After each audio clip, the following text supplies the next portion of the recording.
High বন্ধুরা, তোমরা কেমন আছো সবাই? আমি তো এই গরমে খুব খারাপ আছি। সেই জামাই ষষ্ঠীর পরের দিন সকালবেলা আমি চাউমিনটা করে ফেলেছিলাম সকালে।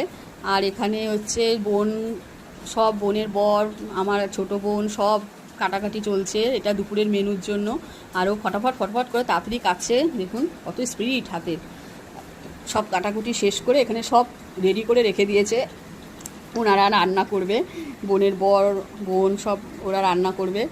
আর দুপুরের মেনু হচ্ছে মিক্সড ফ্রাইড রাইস, বেগুনি, চিলি পনির, চাটনি, খেজুর টেজুর দিয়ে চাটনি। আলুর দমের কালারটা দেখুন সেই হয়েছে। আর ওখানে ভাত বসিয়েছে মিক্সড ফ্রাইড রাইসের জন্য। আর এখানে পনির ভাজা হচ্ছে, চিলি পনির হবে বলে। এই যে চিলি পনির রেডি।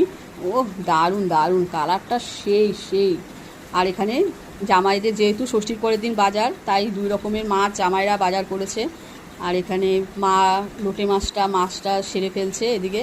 আর দেখুন একটা কথা, আমার তাড়াতাড়ি সেদিনকে স্নান হয়ে গেছে, কিন্তু খিদে পাচ্ছিল না একদম। এই জন্য সবাই খাচ্ছে এখন। আমি 3:30 নাগাদ খেতে বসেছি, খিদে পেলো একটু, তাই খেয়ে তখন খেতে বসেছি আমি বোন সবাই একসাথে। আর এখন চিলি পনির দিয়ে ফ্রাইড রাইসটা খাচ্ছি, মিক্স ফ্রাইড রাইসটা। দেখি কেমন হয়েছে। ও সেই সেই দারুণ দারুণ, অসাধারণ, একদম চুমু। লাইক শেয়ার সাবস্ক্রাইব বন্ধুরা, টাটা।